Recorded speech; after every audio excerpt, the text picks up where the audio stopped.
Good evening dear students. आज का जो लेक्चर होगा ये साइंस का जो क्लास 10 का थर्ड चैप्टर है, मेटल्स एंड नॉन मेटल। इसका तीसरा पार्ट है, जो कि दो पार्ट इससे पहले हम करवा चुके हैं, जो कि बहुत इंपॉर्टेंट था, क्योंकि ये मेटल और नॉन मेटल चैप्टर ऐसा चैप्टर है जो टू द पॉइंट पूछता है एग्जाम में। इसमें कोई लॉन्ग क्वेश्चन नहीं आता। अगर लॉन्ग क्वेश्चन में आता भी है तो ये पूछेगा what is the difference between the metal and non metal, और या नहीं तो पूछेगा फिजिकल प्रॉपर्टी, केमिकल प्रॉपर्टी। लेकिन इसमें से ज्यादा एब्स्ट्रैक्शन पूछते हैं। मतलब एब्स्ट्रैक्शन का मतलब ये होता है कि कोई जैसे कि ना तो मेटल है लेकिन उसका मेटल का प्रॉपर्टी गुण नहीं है उसमें, जैसे कि नॉन मेटल है लेकिन नॉन मेटल का उसमें गुण नहीं है, तो उस टाइप का चीज को हम लोग एब्स्ट्रैक्शन बोलते हैं। ठीक है, तो उस चीज को हम लोग टू द पॉइंट ओनली पढ़ते हैं इस चैप्टर में, और ये तीसरा पार्ट है जिसमें कंप्लीट हो जाएगा मेटल एंड नॉन मेटल। उसके बाद हम नेक्स्ट चैप्टर आपको जो कमेंट में लिखेंगे वही चैप्टर स्टार्ट करेंगे। चलिए डायरेक्टली हम लोग चैप्टर पर चलते हैं। चैप्टर में जो टॉपिक बच गया था ये टॉपिक है, जो कि पहला है sodium and potassium are highly reactive metal. ये क्या है, बहुत इंपॉर्टेंट पॉइंट है। सोडियम और पोटेशियम जो होता है बहुत हाईली रिएक्टिव मेटल होते हैं, इसीलिए हम लोग दे पुट इन क्रियोसिन ऑयल, इसको हम लोग क्रियोसिन ऑयल में बंद करके रखते हैं, इसीलिए क्योंकि ये जो है बहुत ज्यादा रिएक्टिव मेटल होता है, किसी के साथ रिएक्ट करता है, ये सॉफ्ट भी होता है, इसीलिए हम लोग इसको चाकू से काट भी सकते हैं। ठीक है, जैसे कि सिल्वर क्या है, सिल्वर का सिंबल होता है Ag। It is the best conductor of heat and electricity. देखो हीट एंड इलेक्ट्रिसिटी का बेस्ट कंडक्टर अगर पूछा जाए तो सिल्वर, ये हम पिछला वीडियो में बताए थे तो याद रखिए। लेकिन सिल्वर बना हुआ किस चीज से, तो ये इसमें कौन कौन सा चीज कंपोजिशन रहता है, जैसे कि निकेल 60% रहता है। कितना परसेंट रहता है, 60%, याद रखिए 60%। कॉपर कितना परसेंट रहता है, तो 20%, ये भी याद रखेंगे, पूछ लेता है कब परसेंटेज रहती है व्यक्ति एग्जाम में दे देता है। और इसमें जिंक भी रहता है, जिंक कितना परसेंट रहता है, 20%। तो टोटल जो है कितना परसेंट हो गया, 100% के बराबर। तो सिल्वर किस चीज से मिलकर बना हुआ था, निकेल से, कॉपर से और जिंक से। इतना तो याद हो गया होगा।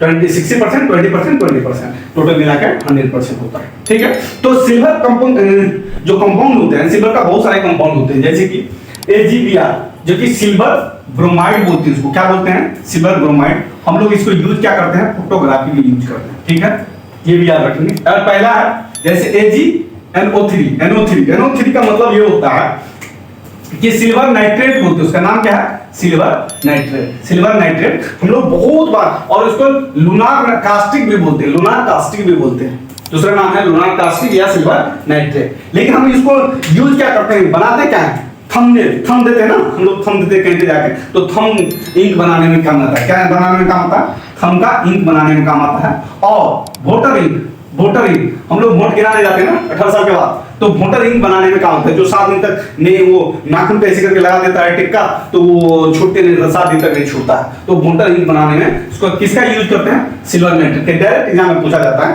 कि वोटर इंक में कौन सा चीज को यूज करते हैं, कौन सा सिल्वर को यूज करते हैं, तो सिल्वर नाइट्रेट यूज करते हैं। ठीक है, याद हो गया, सिल्वर नाइट्रेट का याद ही करते जाएंगे, टू द पॉइंट है, मुझे डायरेक्टली एग्जाम में 1 मार्क पे 2 मार्क पे पूछा जाता है। ठीक है, नेक्स्ट आता है AgI जो कि सिल्वर आयोडाइन बोलते हैं इसको, ये सिल्वर आयोडाइन याद रखेंगे, नाम याद रखेंगे, गली और कुछ नहीं, सिल्वर आयोडाइन। ठीक है, बहुत इंपॉर्टेंट पॉइंट जो है ये metal and non metal chapter में है। Roll gold and artificial gold, दो टाइप का गोल्ड होते हैं, roll gold and artificial gold. Roll बोलते हैं और आर्टिफिशियल गोल्ड है, जो कि ये प्योर होता है और इम्प्योर होता है। ठीक है, गोल्ड जिसको Cu एंड Ag से मिलकर बनता है। Cu कितना परसेंट होता है, 95%, और Al कितना होता है, जो कि 5% होता है। इसमें देखेंगे हम लोग किस चीज को कितना रहता है, कितना में कौन चीज रहता है। ठीक है, तो जैसे कि कैरोट क्या है, कैरोट एक यूनिट है जो कि हम लोग किस में यूज करते हैं, तो याद रखेंगे कैरोट क्या करते हैं, इसको मेजर करने के लिए यूज करते हैं। किसको मेजर करने के लिए पूछा गया,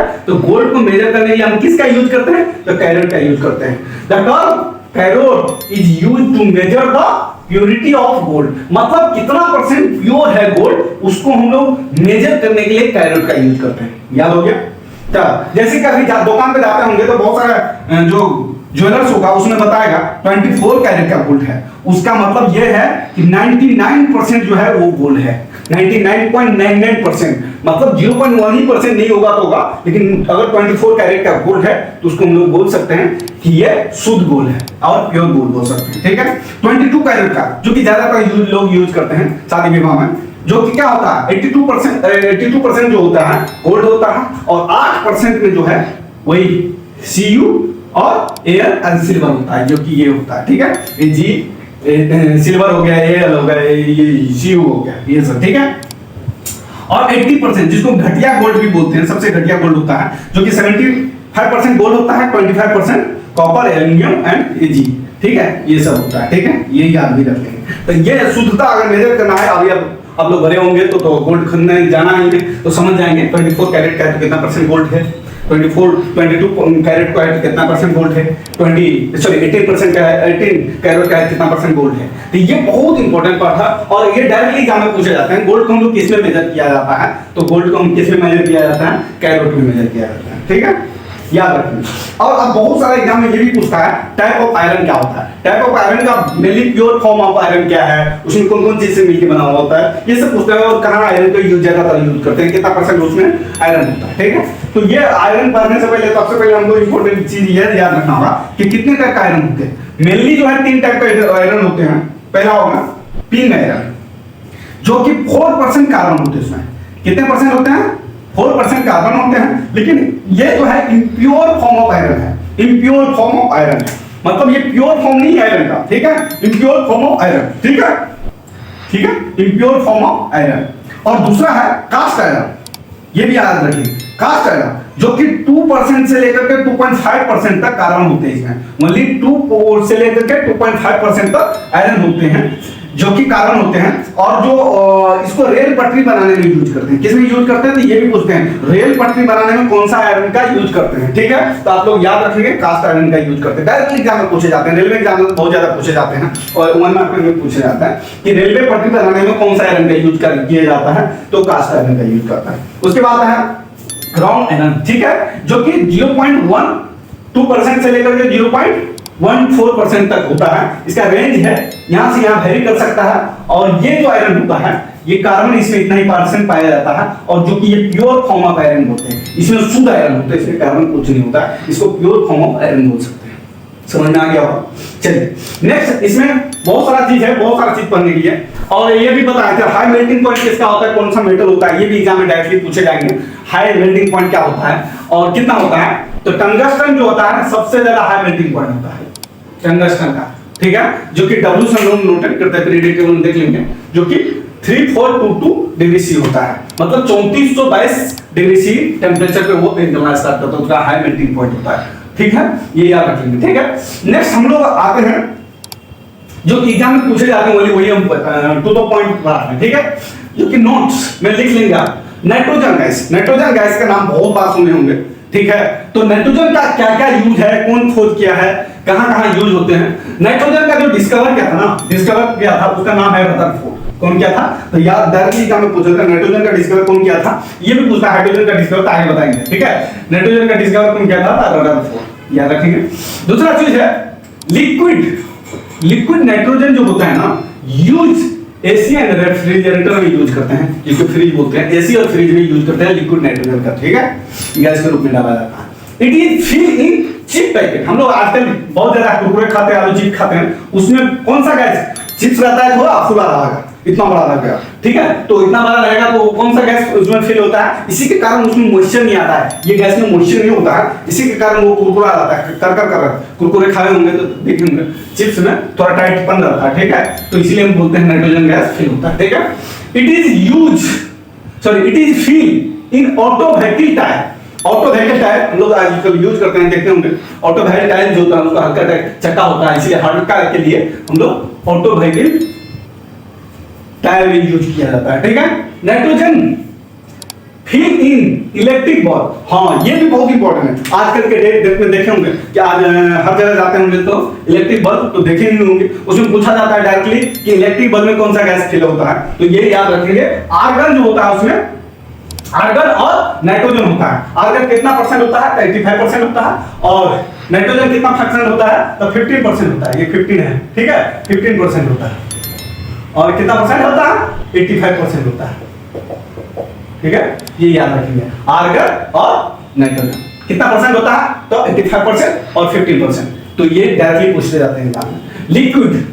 लिक्विड नाइट्रोजन जो यूज करते हैं ब्लड बैंक, आजकल के डेट में देखते हैं ब्लड का जरूरी हो जाता है हॉस्पिटल से में बहुत ज्यादा, तो ब्लड बैंक में स्टोर करके रखा जाता है, खरीदते भी हैं, तो ब्लड बैंक के प्रिजर्व करने के लिए भी यूज किया जाता है, इसको ब्लड बैंक में यूज किया जाता है नाइट्रोजन गैस का। कौन सा गैस का? नाइट्रोजन गैस का, याद रखेंगे। Nitrogen liquid is use to preserve the dead body. हम लोग जानते हैं जैसे कि बहुत दूर दूर के दराज में लोग डेथ कर जाते हैं किसी कारणवश, तो प्रिजर्व करने के लिए, उसको ज्यादा दिन तक रखने के लिए, जैसे किसी को भी, तो उसको प्रिजर्व करने के लिए नाइट्रोजन लिक्विड के यूज करते हैं, गैस बोल सकते हैं, ठीक है। लिक्विड नाइट्रोजन जो कि यूज करते हैं मैन्युफैक्चरिंग ऑफ आइसक्रीम। आइसक्रीम तो बहुत ज्यादा खाते होंगे हम लोग, तो उसका मैन्युफैक्चरिंग में जो यूज होने वाला लिक्विड है वो नाइट्रोजन गैस है, ठीक है, नाइट्रोजन है। ये बहुत इंपॉर्टेंट पॉइंट है, ये नाइट्रोजन के बारे में हर एग्जाम में पूछे जाते हैं डायरेक्टली, ठीक है। कुछ है जो कि हाईली रिएक्टिव मेटल है, ये मेटल और नॉन मेटल चैप्टर के अंदर सबसे इंपॉर्टेंट पार्ट्स है, ठीक है, जो डायरेक्टली एक एक मार्क या 2 मार्क के एग्जाम में पूछे जाते हैं, ठीक है। Activity series in the metal decreasing order, जो सबसे ज्यादा एक्टिव है, हाईली रिएक्टिव है, जिसको रिएक्टिव बोल सकते हैं, और लेस रिएक्टिव है, हम पूरा एक सीरीज बना देते हैं और ये पूछा जाता है, ये सीरीज दे देगा, बोलेगा कौन सा हाईली रिएक्टिव है, कौन सा टॉप नंबर पे है, 4 ऑप्शन भी दे देगा, सबसे ज्यादा हाईली कौन है, इसमें से कैसी, अगर किसी में से 4 एग्जांपल देना तो इस रेशियो में आप डिक्रीजिंग ऑर्डर में हम सजा दिए हैं, आप देख सकते हैं, जो कि क्या है, पहला है पोटेशियम सोडियम, पोटेशियम और सोडियम ये भी हाई रिएक्टिव मेटल है, बहुत ज्यादा रिएक्टिव होता है, किसी के साथ रिएक्ट कर जाता है, इसलिए हम लोग, और बहुत सॉफ्ट भी होता है, वो हम लोग चाकू से उसको काट सकते हैं। जैसे कि Ag and Au, gold and silver जो है बहुत लेस रिएक्टिव मेटल होते हैं, ये भी याद रखेंगे, बहुत ज्यादा लेस रिएक्टिव मेटल होते हैं, ये किसी के साथ रिएक्ट नहीं करता है, ठीक है। और ये सीक्वेंस है CaMgAl zinc iron Pb CuAgU, ठीक है। ये सीरीज बहुत एग्जाम में पूछे जाते हैं, एनसीईआरटी में डायरेक्ट दिए हुए हैं, ये किसी भी एग्जाम में पूछे जाते हैं, 2 मार्क या 4 मार्क में, अगर पूरा सीरीज लिखने के लिए दे देगा तो 4 मार्क देगा या 2 मार्क में दे देगा, या नहीं तो 1 मार्क में तो पूछेंगे। नेक्स्ट आता है हाइड्रोजन। हाइड्रोजन तो जानते हैं पीरियोडिक टेबल का फर्स्ट एलिमेंट है, जो कि लाइटेस्ट एलिमेंट है, वो क्या एलिमेंट बोल सकते हैं, एटॉमिक नंबर 1 होता है इसका, जो कि पीरियोडिक टेबल का फर्स्ट एलिमेंट है। और डिस्कवर, हाँ, जैसे नाइट्रोजन का डिस्कवर बोलते थे रदरफोर्ड किया था, उसी तरह से डिस्कवर, जो हाइड्रोजन का डिस्कवर कौन किया था? हेनरी कैनरिस जो किया था। और ये जो हाइड्रोजन नाम किया था ना, वो किसके द्वारा दिया गया? Hydrogen name given by the, किसके द्वारा दिया गया था? एंटोनी लेवरियस के द्वारा। किसके द्वारा दिया गया था? एंटोनी लेवरियस थे, उसके द्वारा दिया गया था, ठीक है, याद रखिए थोड़ा एक सेकंड, ठीक है। चलिए, अब हाइड्रोजन गैस जो होता है ना, hydrogen gas heavy highest calorific value, मतलब देखो हाइड्रोजन गैस अगर बहुत ज्यादा हाईएस्ट क्लोरीफिक वैल्यू होता है, इसीलिए बहुत जल्दी उसमें आग पकड़ लेती है। जो कि कैलोरीफिक वैल्यू का अगर वैल्यू पूछ लिया है ना, तो 150 केजी या किलो जूल पर ग्राम होता है। 1 ग्राम में 150 केजी किलो जूल पर ग्राम होता है, तो इसीलिए हाइड्रोजन गैस जो होता है बहुत हाईली क्लोरीफिक वैल्यू होता है, याद रखेंगे, ठीक है। डायरेक्ट है क्लोरीफिक वैल्यू भी पूछ लेता है। Hydrogen gas have it is as a future gas, हम लोग इसीलिए बोलते हैं हाई क्लोरीफिक वैल्यू होता है, इसीलिए हम लोग बोलते हैं इसको फ्यूचर गैस भी है। कौन सा गैस है? फ्यूचर में गैस, फ्यूचर गैस भी बोलते हैं, याद रखेंगे, फ्यूचर गैस, फ्यूचर में काम आने वाला गैस जो हाइड्रोजन गैस है, ठीक है। इसमें बहुत सारी चीज है, जैसे कि मेटल और नॉन मेटल चैप्टर में तो हम तो ये भी बहुत बार पहले भी बताए हैं कि पीरियोडिक टेबल में सारा मेटल जितने भी एलिमेंट है वो सारे मेटल के चैप्टर में डिस्कस किया गया है, लेकिन शॉर्ट में जो metal and non metal chapter से पूछे वाले हैं पीरियोडिक टेबल में इसके बारे में डिटेल बताएंगे। लेकिन इस चैप्टर से आने वाले एक और चीज है जो इंसेक्ट है, वो इंसेक्ट गैसेस जो कि जीरो गैसेस भी बोलते हैं, नोबल गैसेस भी बोलते हैं, इसी पेज में बताते हैं। जबकि आप लोग ये तक पूरे नोट कर लीजिए, स्क्रीनशॉट ले लीजिए और अपने अपने दोस्त के साथ शेयर कीजिए और ये लिखिए, इसके बाद नेक्स्ट पेज में हम चलते हैं। Thank you guys.